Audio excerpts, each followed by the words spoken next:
नमस्कार. पुणे जिल्ह्यातील एक दुर्लक्षित किल्ला आहे. त्याचं नाव आहे ढवळगड. पुरंदर तालुक्यात येतो, आंबळे गावात. आणि एकदम इझी किल्ला आहे, सोपा किल्ला आहे.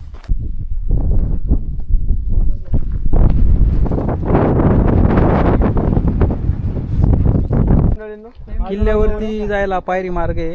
गाडी अगदी इथपर्यंत येऊ शकते. इथून सगळा पायरी मार्ग आहे.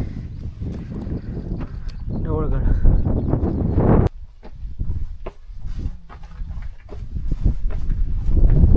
सगळ्या पायऱ्या वरती जाण्यासाठी. चला.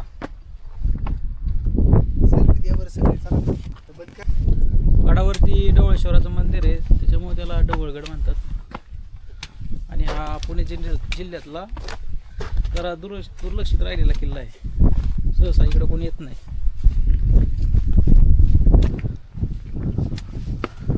पूर्ण पायऱ्यांचा मार्ग आहे गडापर्यंत. पायरी मार्ग चढून 5 मिनिटात वर आल्यावर या ठिकाणी हनुमानाची मूर्ती आहे. दोन्ही साईडनी मूर्ती कोरलेली आहे.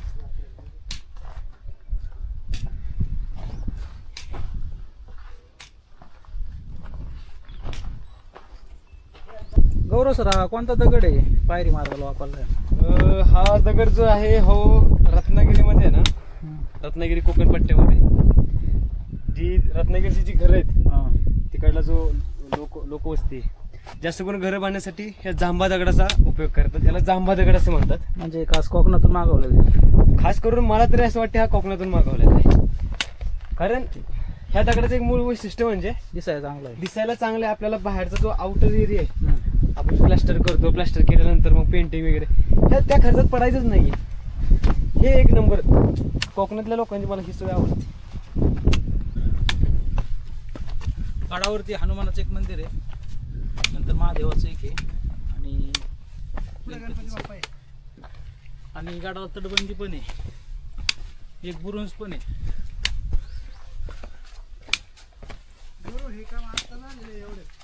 एवढंच झालेलं एक म्हणजे एक लई वर्ष वाटते मला आहे ना.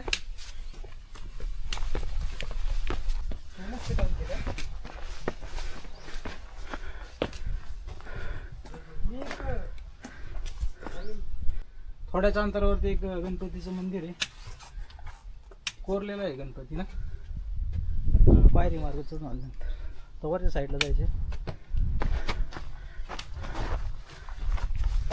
खूप सोपा किल्ला आहे,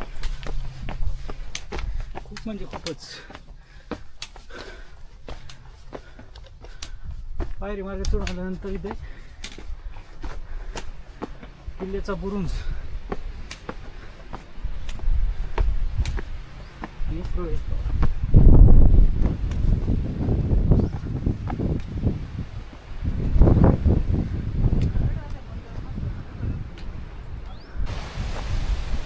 दरवाजातून वरती आल्यानंतर आपल्याला एक शंकराचं मंदिर दिसते.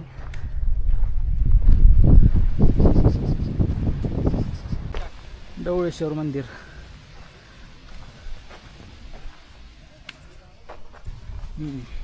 मंदिर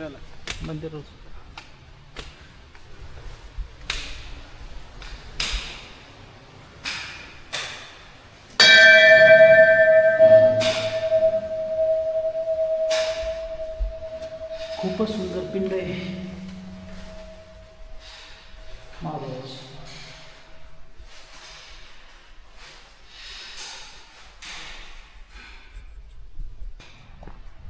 हे ढवळेश्वराचं मंदिर आहे, आणि मंदिरामागेच अजून एक मंदिर आहे, गणपतीचं मंदिर आहे वाटते. हो,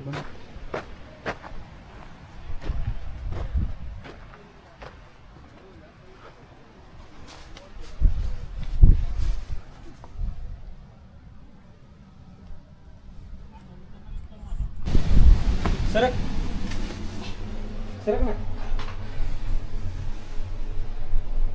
नाही काहीच नाही. सरक ना. सरक सरक.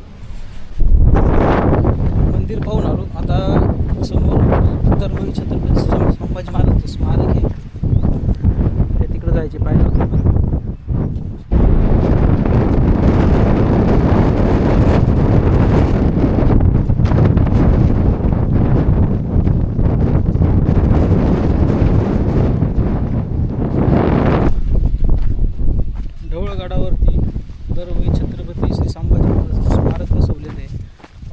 चाललेले आहेत साधारणपणे एक 3-4 वर्षापूर्वी बसवले असेल ते.